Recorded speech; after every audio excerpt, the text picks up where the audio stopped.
am so excited to welcome onto the First Time Facilitator podcast, Zaretta Hammond. Zaretta, welcome to the show. Thank you. Thank you for having me. Now, I know a lot about your story and the incredible and impactful work that you do, but for listeners that have never heard about you, gosh, they should just hop onto Twitter and see like everything that you do on there. But can you give us a bit of a background on your story and how you discovered the work that you do today? Yeah, I am in education. I'm an educator, and I consider myself a boots on the ground teacher. But honestly, I haven't had the run of my own classroom for a couple of decades now. My classroom is with teachers rather than with children. Teachers are my students, and so I consider myself a teacher educator. I'm also an author and have written a book, Culturally Responsive Teaching in the Brain, because the work that I've always done has centered on how do we make sure that we can center equity in education so that we can really help historically marginalized students of African descent, Latinx students, and Indigenous students really thrive when schools weren't originally designed for them. And, they have to navigate sometimes hostile environments, but also what I call a cognitive red line. Schools have underdeveloped their capacity. So I really show teachers how to empower students using the science of learning and the science of reading and cognitive and social neuroscience to really help students become powerful learners where they feel they have the agency and the confidence to really soar and reach their highest potential. Yeah. And I think when we've been talking, a lot of the stuff that you mentioned, when you bring it into science, I think I was reflecting on the show going, oh, we talk about that on the show, but we've never really given it a label or known that it does have backing in neuroscience. Things like, raising levels of oxytocin and dopamine and things like that. And you've recently delivered a very large session and we're just talking about how that went. And what I love about that is you were thinking about the experience, and something you spoke about was creating that sort of paint and sip vibe in your session. Can you please share with listeners, I guess, that's a really cool feeling to evoke with a group. And why do you think that was a nice experience for your participants to have? Yeah, I have been kind of off the workshop circuit for a minute. My husband was ill and passed away recently, and that was over a year. And I realized it had been last May 2022 since I'd done a large group, and I had a similar size group, and we met 3 times over a 90-day period. And then, his illness became center stage, and I just really put that on pause. And so this was my first foray back into that kind of work. And while I really like working in smaller groups, kind of shoulder to shoulder with teachers building things, every now and then you're in the large kind of conference type workshop, leading people who may be familiar with your work or showing up because, a group of their teachers are coming. And that was the situation. So I wanted to use this as an opportunity to try a few new things and to really focus on the experience people were feeling. And, I've been doing this work, the facilitative part of leading large groups through things and teams through, experiences, particularly as they're trying to improve instruction for the better part of 25, 30 years. So I'm not new to that, but I am always looking at how do I elevate my facilitation game, because that is so critical, creating that container for people to do their best work, knowing it's going to be a little messy. And it should be. There's going to be productive struggle, and there should be. And I want people to have that. If I make it so that there's no struggling, and people are just passively listening or taking notes, the brain is really not going to remember that. So the whole notion of paint and sip comes from, the experience that some groups do, brides do it sometimes, or groups of people do it, and some people do it on a first date, like, oh, let's go to the shop and paint ceramics, and or make a painting, and then if it's grown folks only, you can get a glass of wine, and of course that's going to loosen you up, and everybody's laughing because nobody's a Picasso. And it just, no matter how the painting goes, there's an opportunity, because there's something in what they call the third space, you, me, and us doing something that allows you to actually start to talk and to let your guard down a little bit, and to be okay with productive struggle, but also to learn and connect with this person that you're with, or the group or the team that you're with. And that goes a long way when you have to do hard things together. Right. So you generate that and you build it up almost like a fuel. So when you do get to tough patches, we lean into that. So I really want it, because I call myself the provocateur. I tell people I'm not coming to be nice. I'm not going to be mean, but we're going to level up, right? Wow. And it's like the personal trainer is trying to get 5 more reps out of you, and your legs already feel like jelly. So that was how I went into this. I really wanted to generate that feeling, and to experiment with different tools to do that.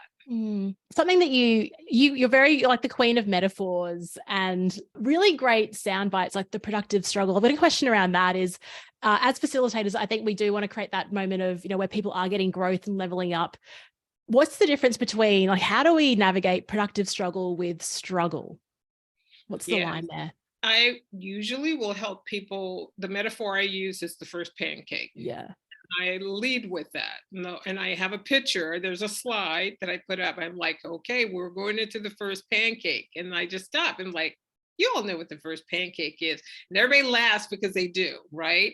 And the first pancake is, coming off the griddle is beige and, gooey on one side. And that same pancake is crisp and burnt on the other side.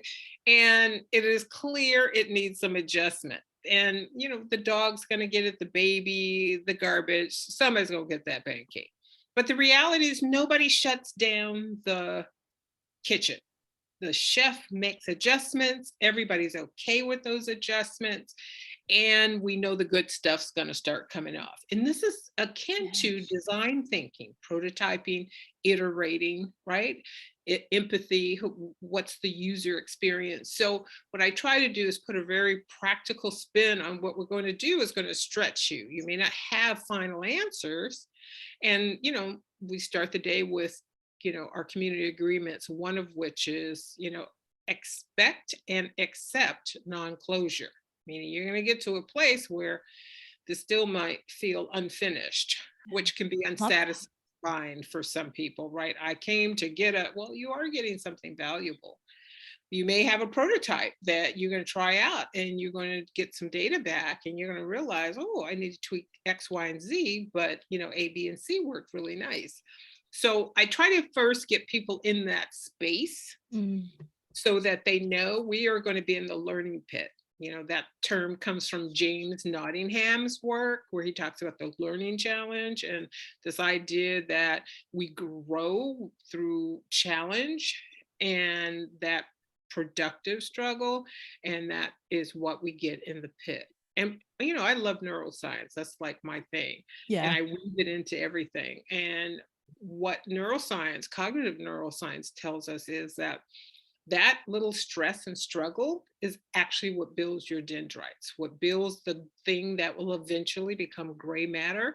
The more gray matter you have, the higher you can process information, the deeper your knowledge and what they call schema. So there's nothing but good things come from the actual activity of productive struggle, even if you don't come up with like, oh, here's the final right answer.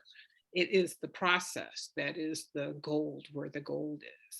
Yeah, I really like how you frame that up with the first pancake, particularly as like it kind of is it's disarming. Like, if everyone laughs, we all get it. We all know that the first pancake is like, we know that things do get better. I really love that agreement that you spoke about, expect and accept non-closure. I've never heard anyone doing that, or I've never been in a session where someone's framed that, but it makes a lot of sense, because I've certainly been that, I've been in the room where I'm like, what's the output here? And we're also focused on the result and the output and finishing. And for you to frame it that way, I think it's a radical reframe for groups, because we live in a society where it's all about getting things done. How Yeah. did you come to that agreement? Well, I worked at the National Equity Project for 8 years. And prior to that, we were the Bay Area, the Coalition of Schools for Equitable Transformation. And part of what we did, it's actually where I, built my chops as a facilitator. Mm. And as we led groups through challenging territory, talking about diversity, talking about race, talking about how they build their own leadership to help people navigate these issues, that was one of our set of a community agreements. Yeah. So really helping people kind of stay present when the content gets a little, scary for some people, challenging, and we're not to talk about those things. And Yeah. that part of our brain, the amygdala, wants to, have us kind of just check out, like stay present, you know, process what you're doing, and so we had about 4 or 5 of them, and that was one of them. And Mm. I've continued to use that because Yeah. I do find, whether we're talking about instruction, I do a lot of around literacy, or whether we're talking about a culturally responsive teaching, it's the same. Because if we want people to stretch into their zone of proximal development, right, that's the scientific name for that learning pit, then we are going to have to help them understand what emotions they're going to navigate. And that one of those emotions is going to be, you're going to feel stretched. You're going to not feel where this is going. Like, and for Mm. adults, we really go there fast. Right? Like, I don't really see the point of doing that. We come up with all our excuses when it really is all rooted in our emotions. So I try to use everything that's setting us up to create a container where we can do our best thinking, even if it Mm. gets a little messy. Yeah. And the fact that, I mean, holding that space, you have been facilitating for quite some time. In the early days, when you were navigating these difficult, complex conversations with groups, how did that affect your presence? And I've got a sense sometimes of, if there's silence, like having to fill the silence, if there's awkwardness, it's like trying to just overcome the awkwardness. How did you deal with that, just holding the space and being present for your groups? It's so funny because when I started, honestly, I just sucked at facilitation. I was a really good teacher, working with small groups in like my department or whatever. I really could share the techniques and, talk with them. We can have these great conversations. But when it scaled up to facilitating a large group, then I didn't do as a good a job of that. I made it my business, right, to learn to be a better facilitator. Mm. Part of that journey, and I credit this to my colleagues at the organization I was with, is they really talk about this idea of who are you and how do you show up. So we leaned into John Heron's work, and that work is about the helping professional, right? How do you help? How will you have distress-free authority to hold the space so people actually can do the work that they need to do? Because people, particularly adults, can solve their own problems. The facilitator is not there to solve it for you. They're there to create a space in which you can do new thinking or creative thinking or dialogue with your colleagues to come up with new solutions. So being able to first just be okay with who I was and how I showed up, and to have my own process for managing my emotions. Because when you're talking about topics like diversity, or even talking about kids, and helping teachers kind of improve their practice,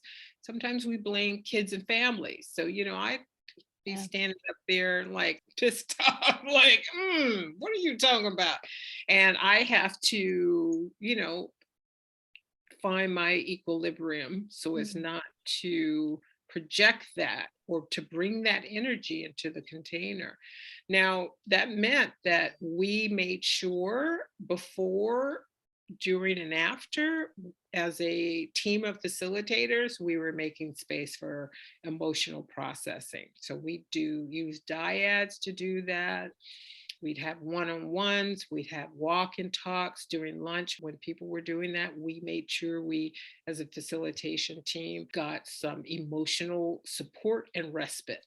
And then we're able to go back in fresh. And so that was really powerful for me to realize that I almost like, someone preparing for a marathon Yeah. or Olympic event, I had to take care of myself. I watch what I eat beforehand, not too many carbs, not too much sugar, right? Because I need to stay alert.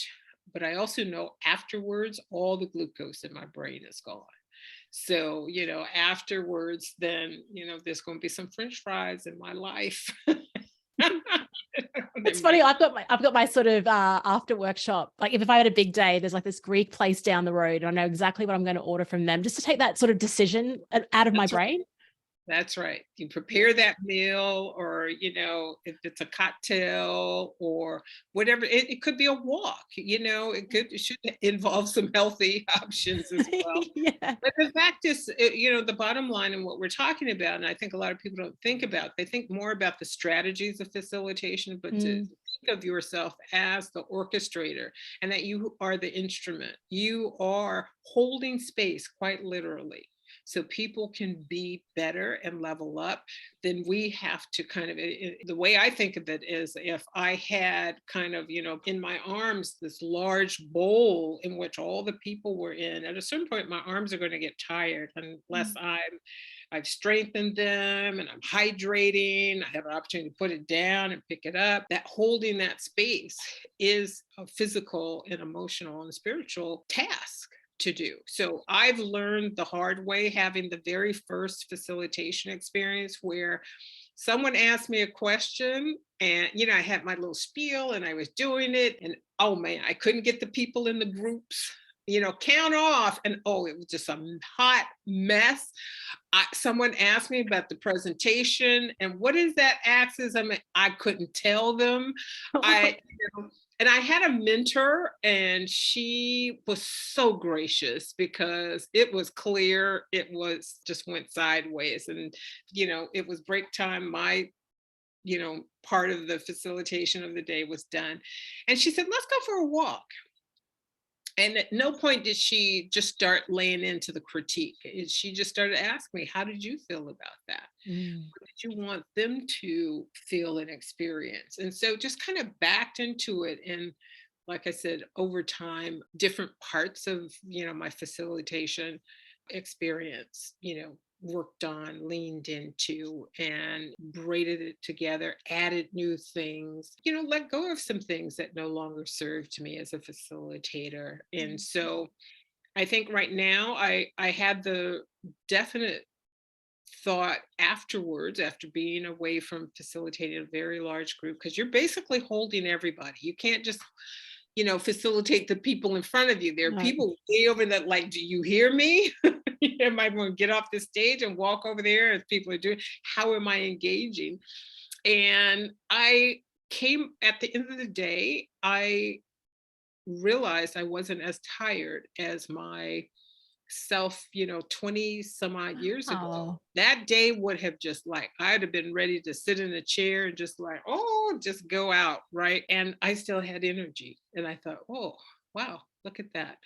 And yeah. even away after a year, I still felt like I had energy. But all that prep, all the experience, there's muscle memory there, and some new tricks after talking and with you as a thought partner. Always can add new tricks. So yeah, I felt like letting people have an experience that they feel as a sensation in their body, not just in their head, is Mm. key to people feeling like this was a good day.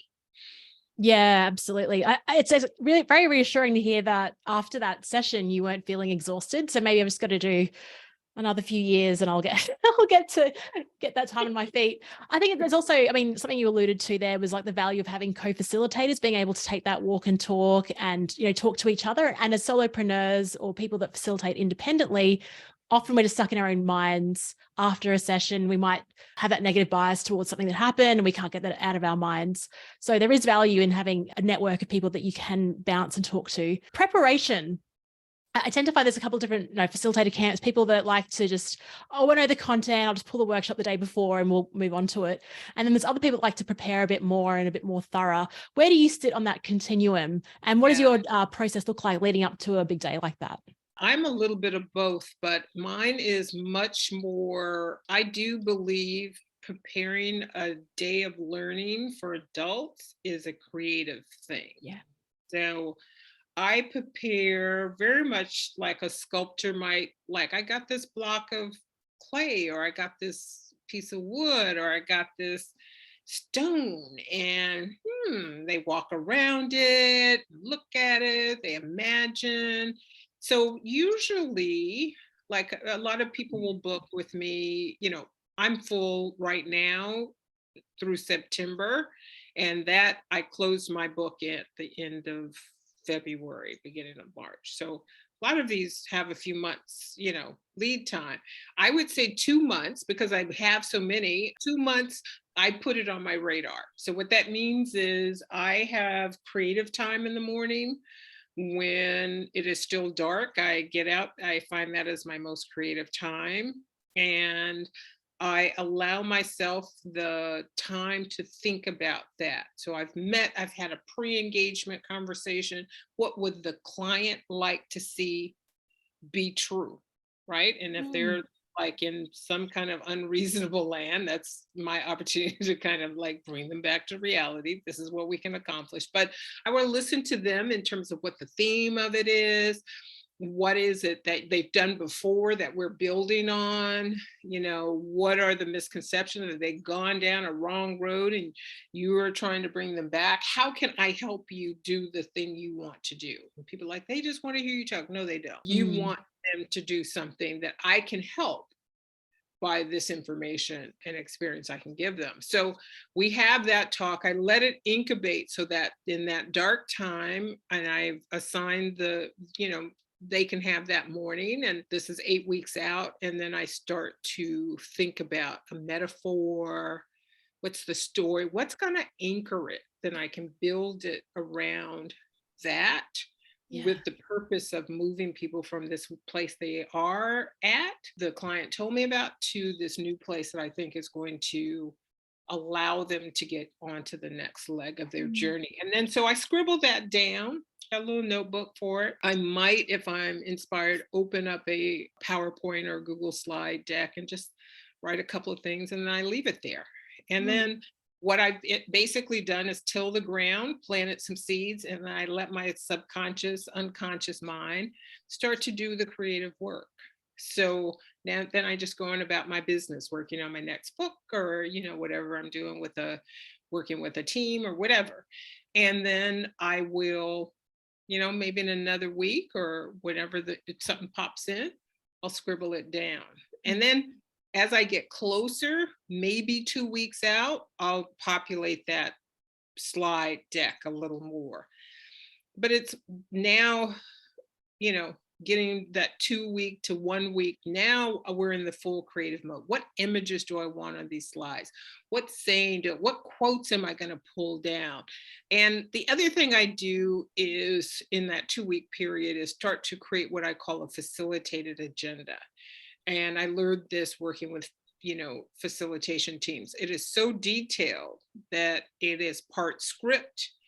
It is part, stage direction, how much time are we going to give this? What's the in between? Where are the people at? What might be some of the pitfalls here? What should we plan for in facilitation? Like, one of the icebreakers we like to do when I was working with the National Equity Project, and I still use it, is diversity rounds.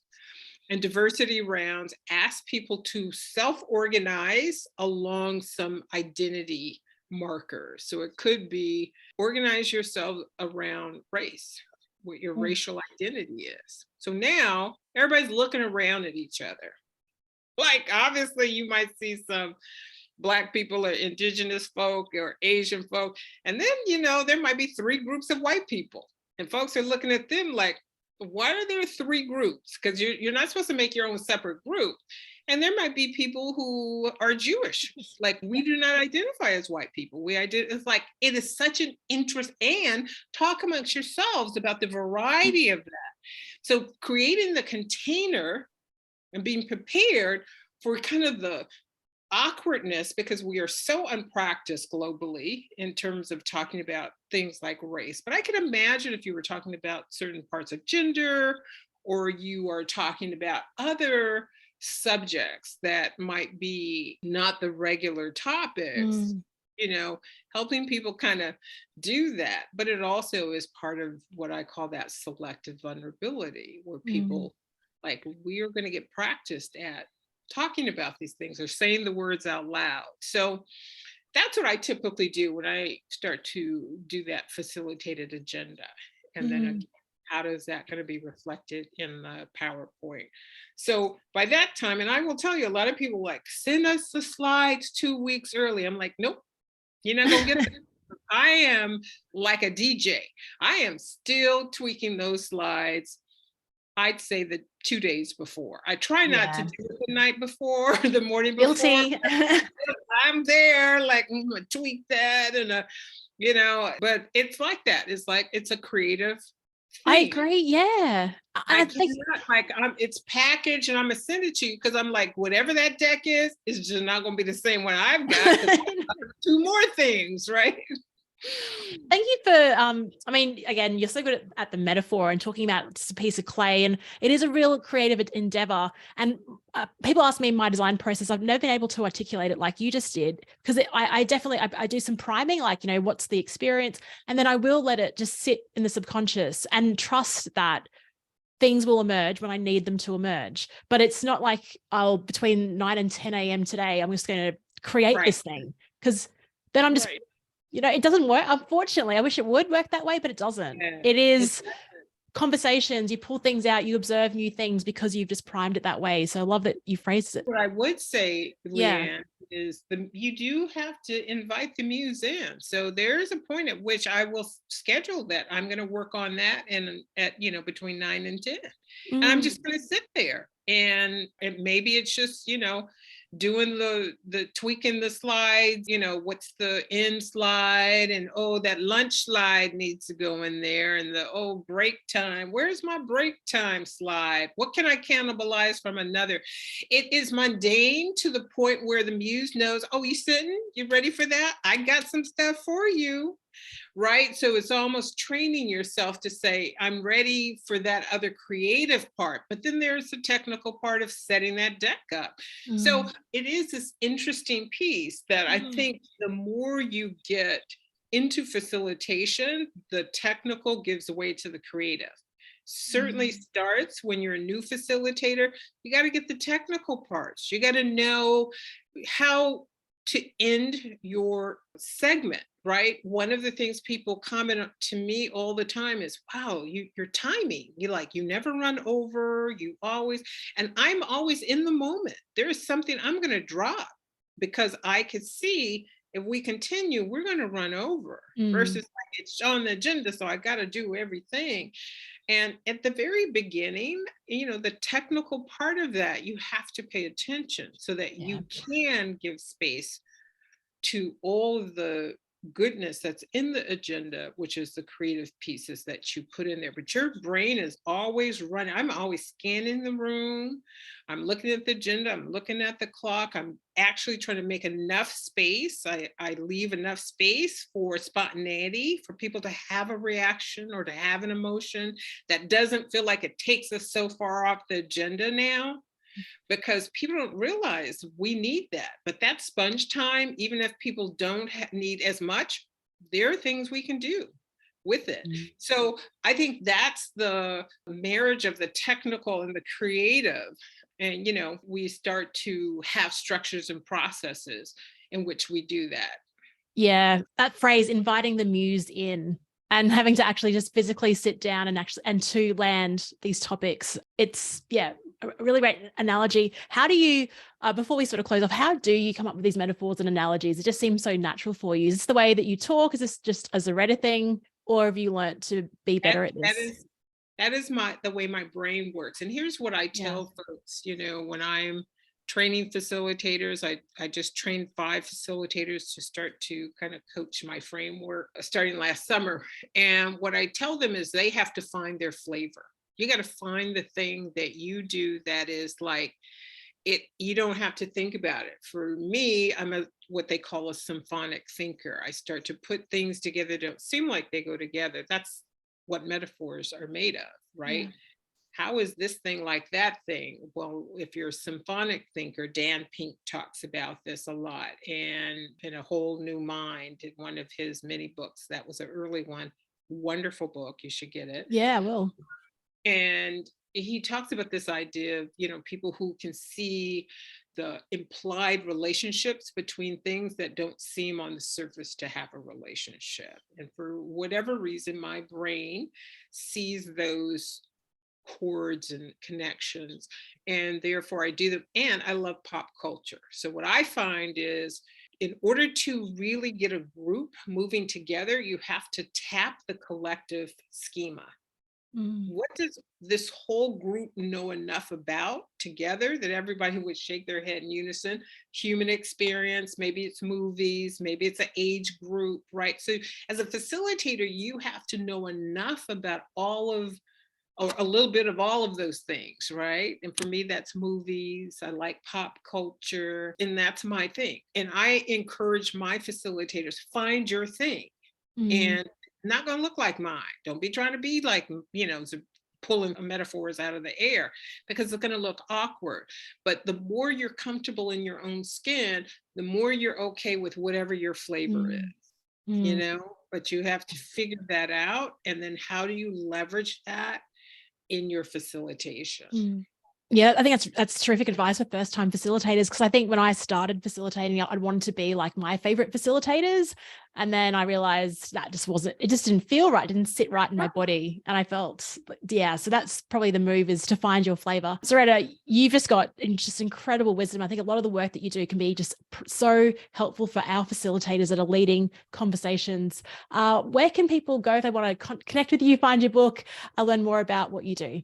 Yeah, they can go. My website is crtandthebrain.com. It's not much there, it needs to be revamped, but you can see what is there. They can check out the book, Yeah. Culturally Responsive Teaching of the Brain.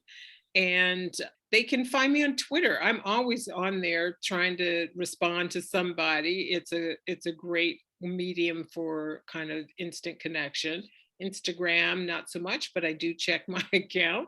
I do a lot of podcasts, and so they can just Google me, and I'm trying to have a conversation with a whole lot of different people. But I will say I love facilitation.